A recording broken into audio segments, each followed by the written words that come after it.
Vibes, panibagong kwento ang inyong mapapakinggan sa Kaakay with DJ Kakay.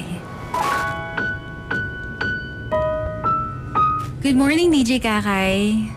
Ang aking ibabahagi sa iyo ay ang pinakamalaking naging suliranin ko sa buhay nung ako'y bata pa. At syempre, kung paano ko ito nalampasan. Ito ang kwento kung ano ako ngayon. Ito ang kwento na hindi pa alam ng karamihan kahit mga kaibigan ko, at ngayon gusto kong marinig ng buong mundo kung paano ko hinarap ang mataas na standards ng magulang ko. Tawagin mo na lang ako sa pangalang Eva. I'm a second year high school student nung nangyari ang lahat ng ito, DJ Kakay. At gusto ko lang ibahagi na simula grade school hanggang high school ay talaga namang consistent honor student ako. Proud na proud si mama sa akin. Pero ang pinaka-proud talaga ay yung nag-iisa kong kakampi at kasangga, si Papa. Sisimulan ko ang aking kwento noong second year high school pa ako. Magandang umaga po, minamahal naming mga magulang at mag-aaral. Masaya po ako na nakapunta kayo sa una nating parents and teacher meeting. At syempre dahil cards out din ngayon, ikinagagala ko pong sabihin na si Eva ang nakakuha ng pinakamataas na grado ngayong first grading. Congrats, Eva, at syempre sa parent mo. Thank you po, ma'am. Ma, tignan mo oh. Wow, that's my girl. I love you, anak. Sabihin natin kay daddy to para makapag-celebrate tayo mamaya, ha? Thank you, ma. Panigurado, matutuwa si daddy nito. Syempre, panigurado yan. Let's go, anak. Ay, ma'am, mauuna na po kami. Thank you po. Thank you po. DJ Kakay, noon ay talagang close na close kami ni Mama. Hindi kami mapaghiwalay lagi. Lagi kaming nagsiselebrate ng mga achievements ko. Mapa-quiz man lang yan, o perfect attendance, perfect sa lahat ng tests or activities. Basta lahat ng aking wins ay talaga namang magsasaya kami. Laging sinisigurado ni Mama na magdidiwang kami. Ganon ang closeness namin noon. At masasabi ko na yon ang mga masasayang alaala ko kasama si Mama. Pero nag-iba ang lahat pagtungtong ko ng third year high school. Nagbago siya. Nagbago si Mama. Ma, third honor ako this quarter. Ito po yung card ko. Pero ma, ako pa rin naman po yung highest sa English subject. Ha? Ano, top 3 ka lang? Anong nangyari, Eva? Hindi ka naman ganyan dati, ah. Ano po, wala ma eh. Nahila dun sa isang project namin. Pero babawi naman po ako next quarter. Ayaw mo na kitang makita, Eva. Umiinit lang ang ulo ko sa mga naririnig ko sa'yo. Ma. Oh, napano ka, anak? Si mama po kasi, dad. Pinapagalitan ako kasi top 3 lang ako this quarter. Halika, anak. Huwag mo na masyado intindihan yung sinasabi ng mama mo. Baka pagod lang siya. Oh, para naman gumaan pakiramdam mo. Gusto mo ba ng ice cream? Tara, ibibili kita. Para mawala na yung busangot sa mukha mo. Thank you, dad. Kahit hindi ko naman deserve. Anong hindi mo deserve? Deserve mo yun, anak. Nag-aral ka ng mabuti para makaabot sa top 3. Kaya proud na proud ako sa'yo, anak. Proud din ng mom mo. Sigurado ako dyan. Natakot ako sa naging reaction noon ni Mama. For almost 3 months, DJ Kakay, ay halos hindi kami nagkikibuan. Or kahit ayain man lang akong kumain, ay hindi na din niya ginawa. Si Dad lang lahat ang gumagawa noon. Nagkukulong lang ako sa kwarto ko dahil gusto ko lang libangin ang isip ko sa mga ibang bagay at mag-focus pa sa aking pag-aaral para hindi na siya ma-disappoint ulit sa akin. Kahit hindi na ako kumain or makatulog, okay lang. Basta makapag-review ako for school. Ayaw ko na kasing makitang ma-disappoint si Mama. Mahal ko si Mama and alam ko na tama naman siya.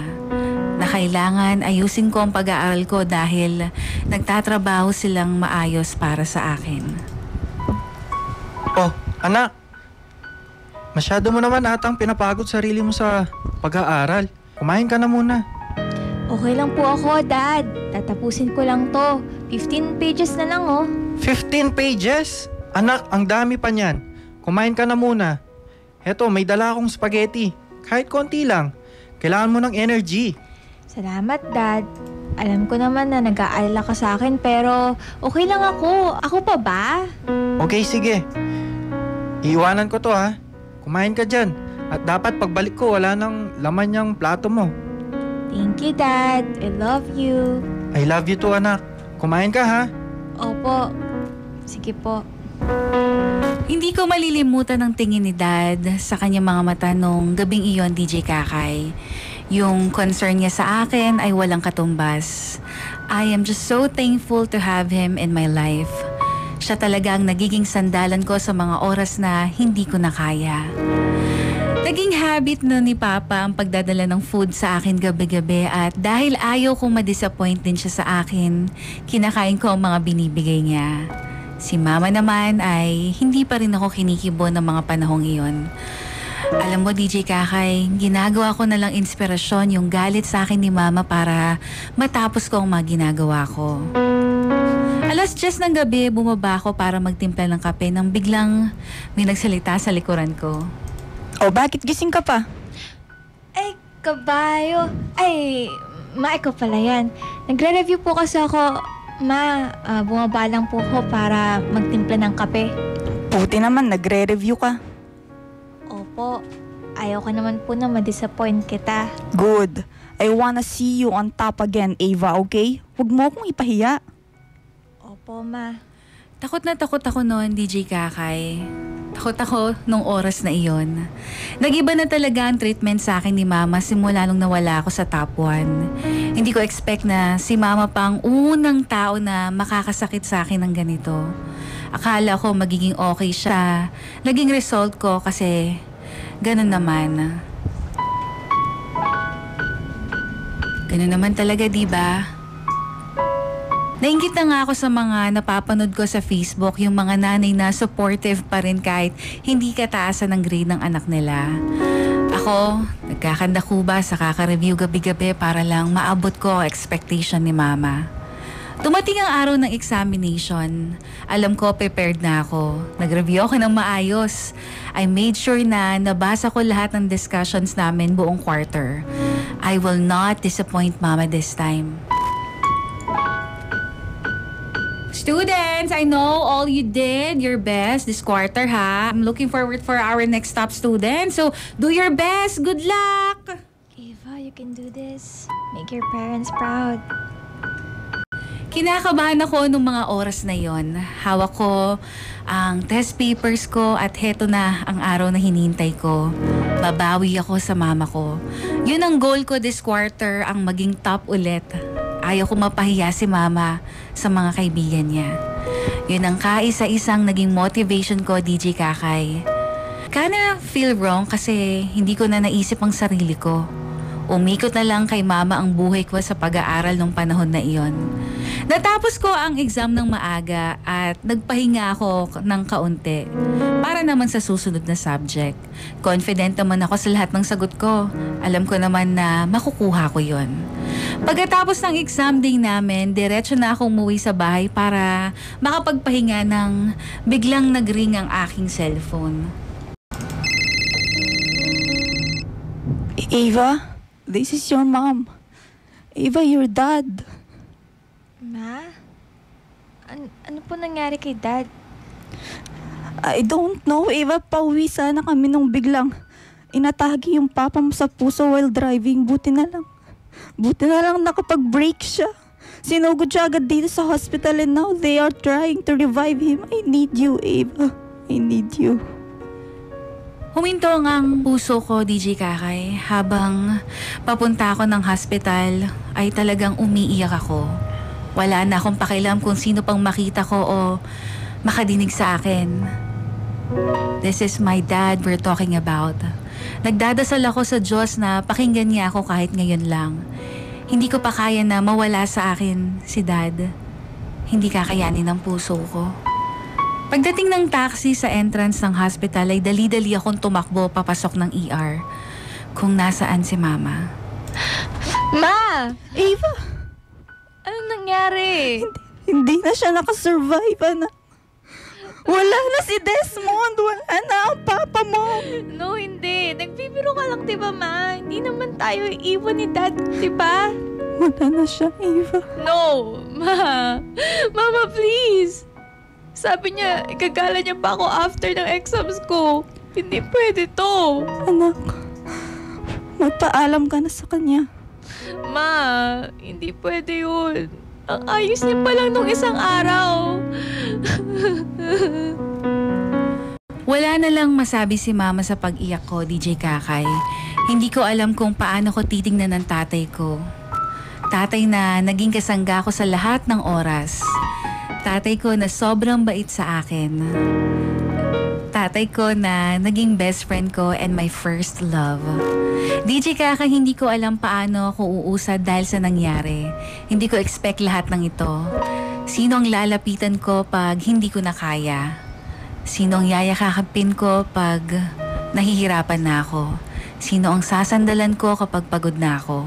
Yan ang mga tanong ko habang nakaburol ang tatay ko. Gabi-gabi na lang ako nag-iisip kung paano ako gigising sa umaga na nakikita ko siya na nakahiga sa puting kahon na yon. Pakinggan naman po natin ang huling mensahe ng anak ng ating yumaong kapatid para sa kanyang tatay.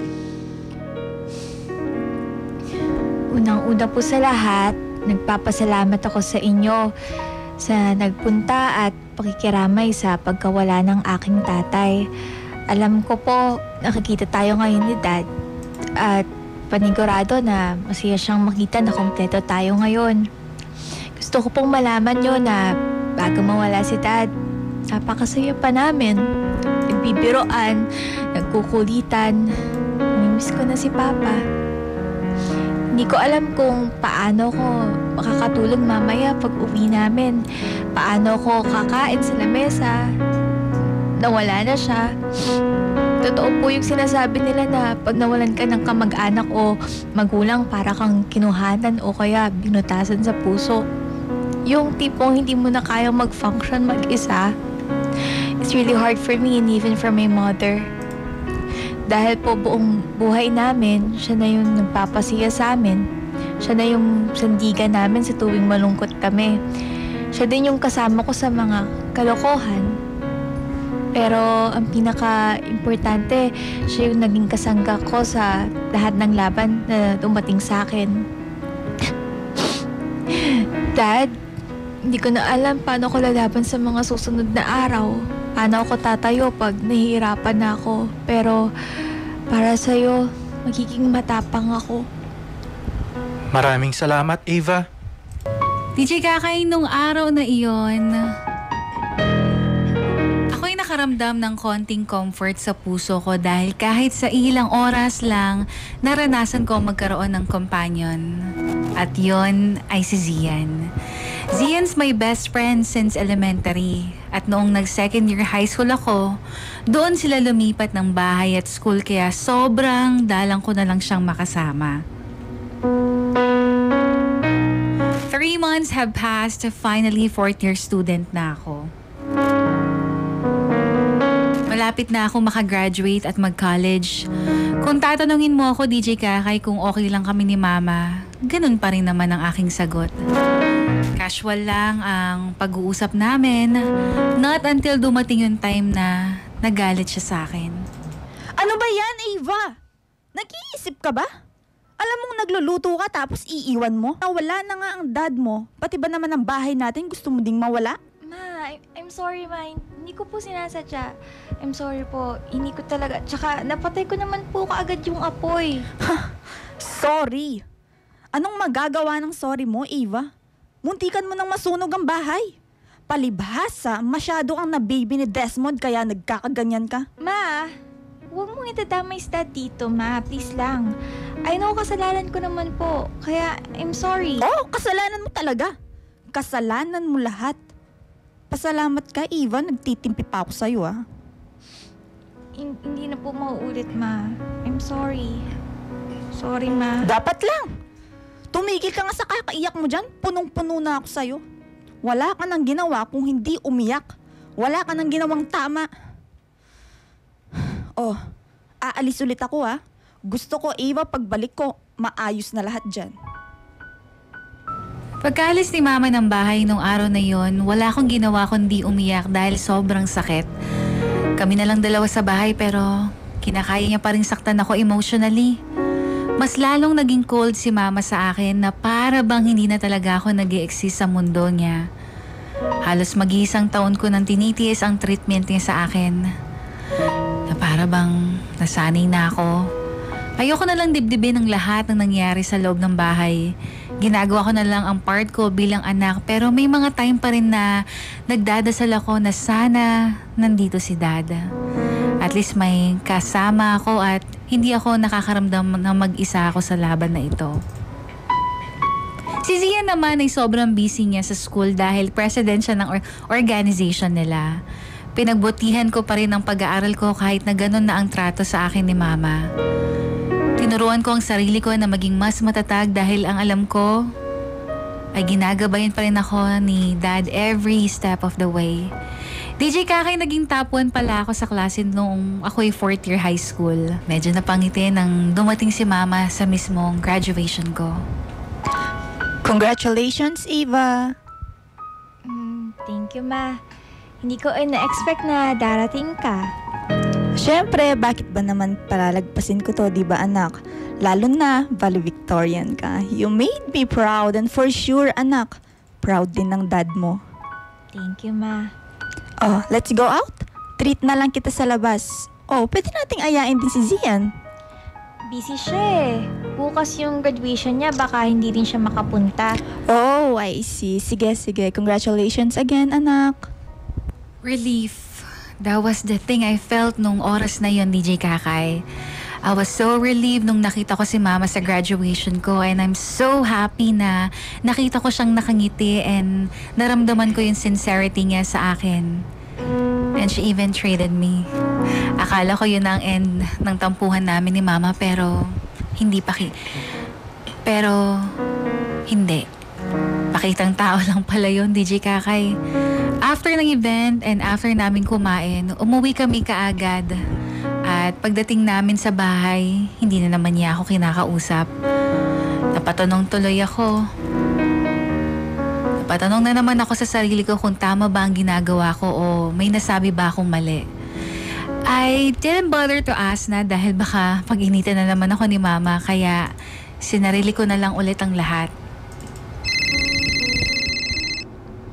Eva, my girl! OMG, congratulations, girl! I'm so proud of you. Beauty and brains ka talaga. Thank you, Zian. May good news ako. What? May boyfriend ka na, no? OMG, finally! Ha? Anong boyfriend? Gusto mo bang palayasin ako ni Mama rito? Akala ko naman. Anyway, sideways, hideways, anong good news mo, Ineng? Mom took me out to celebrate. Wow! Oh, good news nga yan. Pero, bakit parang malungkot ka? Kasi by the time na nakauwi kami, hindi na naman niya ako kinibo. OMG, so pakitang tao lang, ganon. Kaloka naman si Tita Christy. Ewan ko ba? Hindi ko na gets yung nasa isip ni Mama. Gusto ko na lang matahimik ang lahat. Ava, this is a serious question, ha? Okay lang ba, Mama mo, like, mentally okay? I know medyo naiinis ako sa ginagawa sa ni Tita, but is she okay? Kasi lagi siyang late umuwi sa work. Tapos maaga rin siyang umaalis papuntang work. Halos hindi na yata kayo makita sa bahay. Hindi ko alam, Zian. Pero alam ko at ramdam ko na mahirap din para kay Mama yung nangyayari. He's probably having a hard time pa rin siguro sa pagkawala ni Dad. Sana maayos niyo someday ni Ava. Ayoko nakikitang frustrated ka. Dahil dyan, nalulungkot ako at alam mong mas malulungkot ka.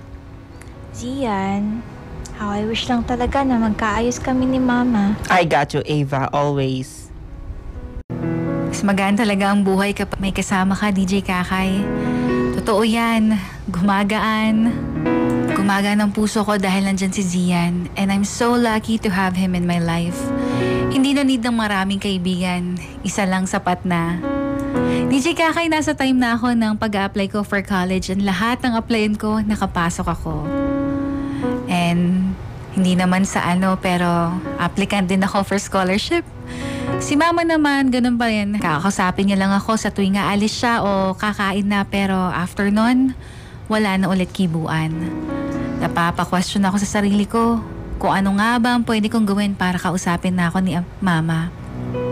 Inaayos ko lahat, ultimo paglilinis lang ng bahay ay pulidong-pulido talaga para lang wala siyang masabi at hindi ako mapag-initan. Yung university kung saan nag-graduate si mama, yun pala yung pinili ko. DJ Kakay, dahil gusto kong maging mas proud pa siya sa akin kahit hindi niya ako kinakausap. No matter what happens or kahit pagbaliktarin man nila ang mundo, nanay ko pa rin siya. At siya ang rason kung bakit nabubuhay ako ngayon. First day of school bilang college student nang biglang may tumawag sa aking pangalan. Ava, my girl! Zian? Yes, ako nga. The one and only Zian Maganda. Nandito ka din pala. Oh yes, my dear girlie. Unfortunately, hindi lang tayo magkaklase dahil magkaiba tayo ng course, but for sure, guguluhin kita palagi. Masaya ako na nandito ka rin, Zian. At least, hindi na ako mag-isa palagi. O siya, pasok na ako ha. Kita na lang tayo lunchtime. For sure, wala ka namang klase, orientation pa lang naman yan. Sige, see you later, Zian. Pumunta ako sa room that time, DJ Kakay. As usual, nag-introduce kami ng aming mga sarili.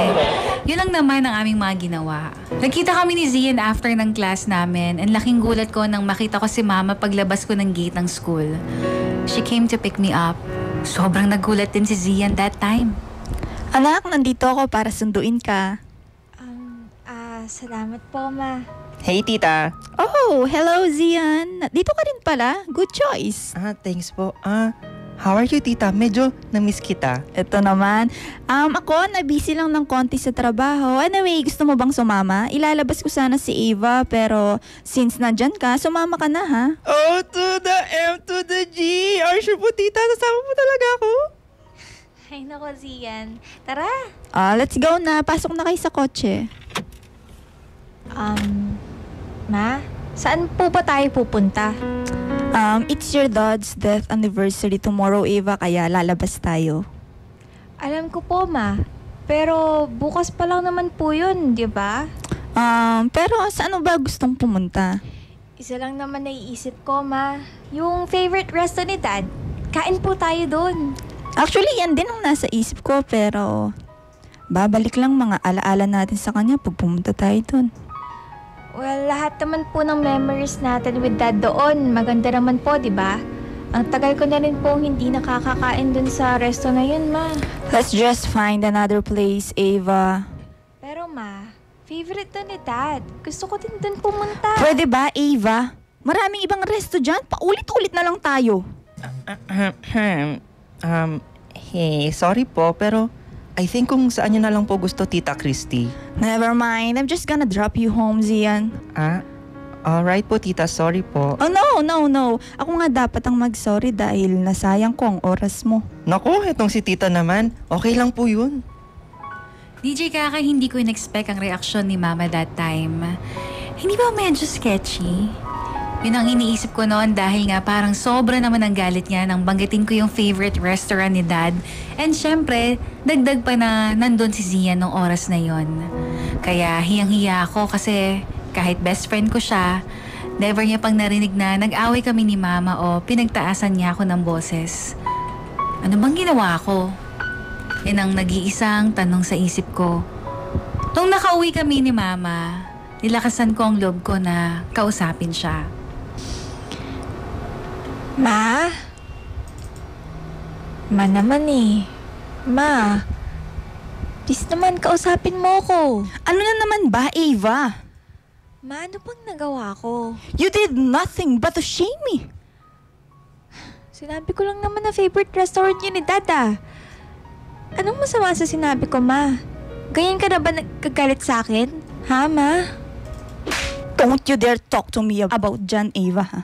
Wala kang karapatan na sigawan ako. Sabihin mo naman sa akin, Ma, kung saan ako nagkulang. Lahat ginawa ko. Lahat ng kaya ko binigay ko sa'yo just to make you happy. Just to make you proud of me. Kahit hindi na ako makatulog kaka-review ko, kahit nagkakakanta ba na ako, kakasulat gabi-gabi at kakaaral. Sabihin mo sa akin, Ma. Saan ba ako nagkulang? Ganyan ka ba pinalaki ng ama mo? Akala mo kung sino ka makasagot sa akin? Ano bang pinagmamalaki mo, Ava? Hindi yun yung issue, Ma. Walang kapupulutan to. Pagod ako. Pagpahingain mo na ako, please. Ma. DJ Kakay, wala akong ginawa ng gabing yon kung hindi umiyak na umiyak sa kwarto ko. Iniisip ko kung kailan ako makakakuha ng sagot sa lahat ng tanong ko. Nakikita kong nagte-text sa akin si Zian at nagtatanong kung okay lang ako pero wala ako sa mood makipag-usap sa kanya. At hindi ko rin naman alam ang sasabihin ko. Kinabukasan ay pumasok ako sa school. Gusto kong maiwasan si Zian pero nakita ko siyang nag-aabang sa pintuan ng klase ko na para bang nag-aaya siya ng suntukan. Hoy, Ava. Aba, hindi mo ako sinasagot simula kagabi. Sobrang nag-aalala ko.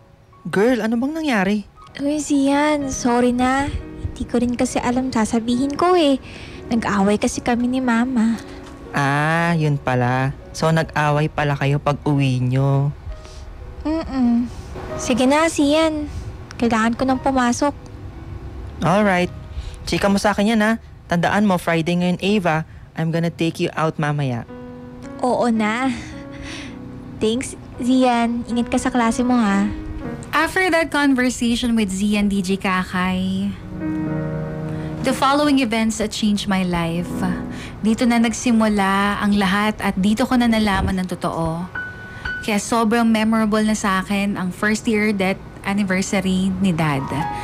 Natapos na pala lahat ng klase ko at ni Zian. Decided na akong lumabas dahil Friday naman noon at wala rin naman akong gagawin sa bahay. Pero before kami kumain sa labas, niyaya ko si Zian na puntahan ang punto ni Dad at sindihan siya ng kandila. Mahal na mahal mo talaga si Tito Desmond, no? He is the best dad, Zian. Naalala ko nung bata pa tayo, lagi niya akong pinagtatanggol sa lahat ng mga nambubuli sa atin. Tapos, lagi niya tayo naglilibre ng ice cream, di ba? Kahit alam niyang mababawalan naman tayo ng mga nanay natin. Oo nga. Naalala ko nga, yun. The best nga talaga si Tito. Siyang tumatay yung tatay ko nung iniwan kami ni Papa, kaya thankful din ako kay Tito Desmond. Hindi siguro pumunta si Mama kasi walang kandila dito. Or maybe she visited lang o kaya nakalimutan niya. Hindi ko alam. Hindi rin ako sure sa mga ginagawa ni Mama. Sa mga actions niya. Hindi ko na siya maintindihan. Ay, sana magkaayos na kayo ni Tita. Ayoko nakikitang nagkakaganyan ka. Kung hindi lang nawala si Dad, siguro may kakampi pa rin ako hanggang ngayon. Girl, hello! Nandito ako. Baka nakakalimutan mo na ako. Ikaw pa ba? Hindi no. Best friend kaya kita. So tara. Tara. Lumabas kami ni Zian after namin bisitahin si Dad DJ Kakay. Napagdesisyonan namin na kumain sa labas at mag-coffee para naman malibang ako at hindi na mabulok sa bahay. Pusa rin naman ang lahat. At saka hindi rin naman ako kinakausap ni Mama. Hindi ko na namalayan ng oras na sobrang kadaldalan ni Zian. Umabot na pala ng 10:00 ng gabi. Dali-dali kong niyaya si Zian na umuwi dahil baka mapagalitan ako ni Mama. Pag-uwi ko ng bahay, laking gulat ko na nakaabang na sa sala si Mama. Anong pumasok dyan sa isip mo at naisipan mo pang umuwi? Sorry, Ma. Si Zian naman yung kasama ko, Ma. Baka lang naman nakakalimutan mo kung saan ka nakatira, Ava. Hindi na po mauulit. I promise, Ma. Talagang hindi na mauulit. Dahil hindi ko nahahayang lumabas-labas ka pa. Kahit si Zian ba yung kasama mo? Ma, I said I'm sorry, hindi po ba? Nag-sorry naman ako ah. Ba't sumasagot ka na? Ganyan ka ba talaga pinalaking Desmond? Ma, bakit pa kailangan nyo idamay si Dad sa lahat? Huwag mo naman siya isali dito. Siya ang may kasalanan ng lahat, Ava. Your father is a foolish man. Kasalanan ng lahat? Ano pang iba niyong sabihin, Ma? Hindi mo alam? Sa bagay, ano bang alam mo? At saka kahit nga ako nabigla eh. What do you mean, Ma? Naalala mo nung burol ng papa mo? Pagkatapos nun may lumapit sa akin, Ava. Nagpakilala siyang kabit ng papa mo. 3 years, Ava. 3 taon niya akong niloloko. Hindi yun magagawa ni Dad, Ma. No, hindi yun totoo. Akala mo ba, Ava, paniniwalaan ko yan ng walang proof? Siyempre, pwedeng sabihin niya ng kahit sino dahil alam nilang your dad is a powerful man before pa dumating yan sa buhay namin. Or before ka pa dumating sa buhay namin. I talked to the woman. Marami akong tinanong at inalam. 3 taon na pala sila ng tatay mo. And they met sa favorite restaurant ng dad mo. Well, apparently, isa siyang chef. At kaya pala doon tayo dinadala ng daddy mo dahil gusto niyang makita yung kabit niya. Ma, totoo ba? I'm sorry, Ma. Wala man lang akong alam. Kabit? Kabit si Dad? Ako nga dapat ang mag-sorry sa'yo, anak. Dahil naging masama o malupit ako sa'yo at wala ka namang kaalam-alam. Ayaw ko lang na pag-isipan mo ng masama ang papa mo dahil mahal ka niya at special sa kanya. Hindi ko lang lubos na maisip na kayang gawin niya ng papa mo. Hindi ko rin alam, Ma. Hindi ko na alam if papaniwalaan ko pa lahat ng mga sinabi ni Dad noon. Paano niya yun nagawa? I'm sorry, Ava. Ano na lang ang kasangga mo tapos iniiwasan at pinapahirapan pa kita. I'm sorry, anak. I'm sorry. Naiintindihan ko naman lahat, May. Huwag ka mag-alala. Never naman po ako nagtanim ng sama ng loob sa'yo dahil mahal kita at karon din ako kay Dad. Pero ngayon siguro, pareho natin kailangan ng oras. Nabigla din ako. Tulad mo, hindi ko inaasahan yun. I agree with you, anak. O, baka magtanong ka ha, wala kang kapatid sa labas. Hindi nabuntis ni Dad yung chef. And napatanggal ko na siya sa trabaho niya. She's no longer a chef doon sa resto. Ma, napakahirap po siguro para sa inyo yun, Ma. Yung pinagdaanan nyo. Yung nalaman niyo yung totoo. I'm sorry. Wala ako nun sa tabi mo. Hindi ko malang naisip na ikaw yung pinaka nagsasuffer dito.